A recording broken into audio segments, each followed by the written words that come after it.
ಮಾವ, project report ready ಇದೆ. ಫಂಡ್ಸ್ನ ನೀವು ರಿಲೀಸ್ ಮಾಡಿದ್ರೆ ತುಂಬಾ ಈಸಿ ಆಗುತ್ತೆ. ನೀವು ಹೇಗೆ ಹೇಳ್ತಿರೋ ಅದೇ ತರ ಅಷ್ಟೇ ಪರ್ಫೆಕ್ಟ್ ಆಗಿ ಈ ಪ್ರಾಜೆಕ್ಟ್ ನ ಮುಗಿಸ್ತೀನಿ ಮಾವ.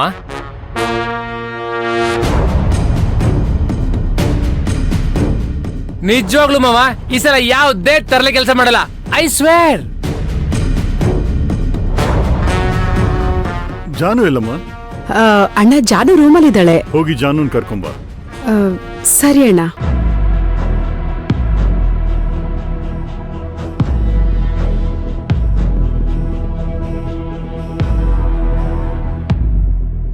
ಬಂದಾಯ್ತಲ್ಲ, ಏನ್ ವಿಷಯ ಅಂತ ಹೇಳಿ.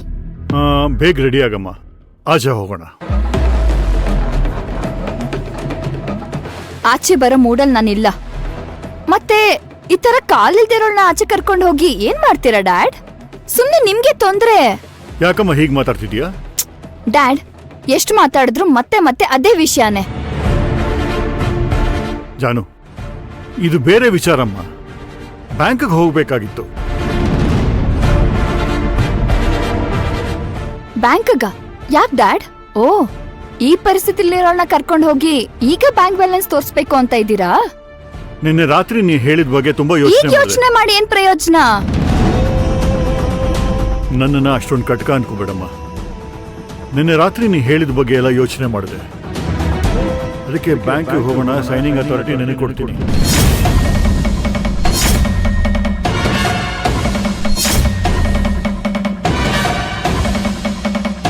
ನನಗ್ ಬೇಡ ಡ್ಯಾಡ್.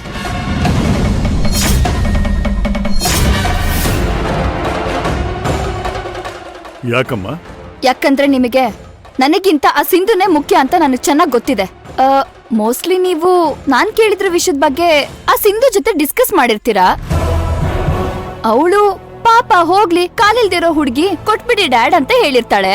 ಅದಕ್ಕೆ ನೀವಿಲ್ಲಿ ನನಗ್ ದಯೆ ತೋರ್ಸಕ್ಕಂತ ಬಂದಿದ್ದೀರಾ. ಬೇರೆಯವ್ರ ಇನ್ಫ್ಲೂಯೆನ್ಸ್ ಮೇಲೆ ಸಿಗೋ ಅಧಿಕಾರ ನನಗ್ ಬೇಕಾಗಿಲ್ಲ ಡ್ಯಾಡ್. ಇನ್ಮೇಲೆ ಸಿಂಧು ಸಿಂಧು ಅಂತ ನನ್ನ ಮೇಲೆ ಕೋಪ ಮಾಡ್ಕೋಬೇಡ. ವೈಟ್, ನನ್ನ ಮಾತಿನ್ನೂ ಮುಗಿದಿಲ್ಲ. ಸಿಂಧುಗೆ ನಾ ಯಾಕೆ ಇಷ್ಟೊಂದು ಗೌರವ ಕೊಡ್ತೀನಿ ಅನ್ನೋ ಸತ್ಯ ನಿಮ್ಗೆ ಯಾರಿಗಾರು ಗೊತ್ತಾ? ಅವತ್ ಬೆಟ್ಟದ ಮೇಲೆ ನೀನು ಹೋಗಿ ಈ ಬದುಕೆ ಸಾಕು ಅಂತ ಆತ್ಮಹತ್ಯೆ ಮಾಡ್ಕೊಳಕ್ ಹೋದಾಗ ನಿನ್ನ ಪ್ರಾಣ ಉಳಿಸಿ ಮನೆಗೆ ಕರ್ಕೊಂಡ್ಬಂದೋಳು ಆ ಸಿಂಧು.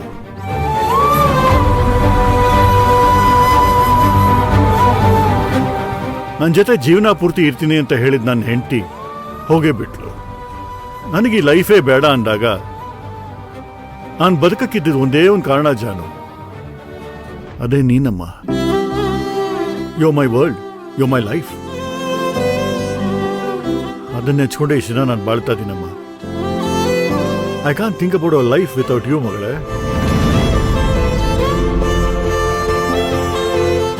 ನಾನು ಸಿಂಧುನ ತುಂಬಾ ಗೌರವಿಸ್ತೀನಿ. ನೀನು ಮುಂದೆ ಜಾಸ್ತಿ ದೊಡ್ಡದಮ್ಮ. ನೀನು ಪ್ರಾಣ ಕಾಪಾಡಿದ ಸಿಂಧುಗೆ ಇಷ್ಟೆಲ್ಲ ಮಾಡಬೇಕಾದ್ರೆ ನೀನನ್ನು ಉಸಿರಮ್ಮ, ನಾನು ಅಷ್ಟು ಮಾಡಕ್ ಸಾಧ್ಯ ಇಲ್ವಾ?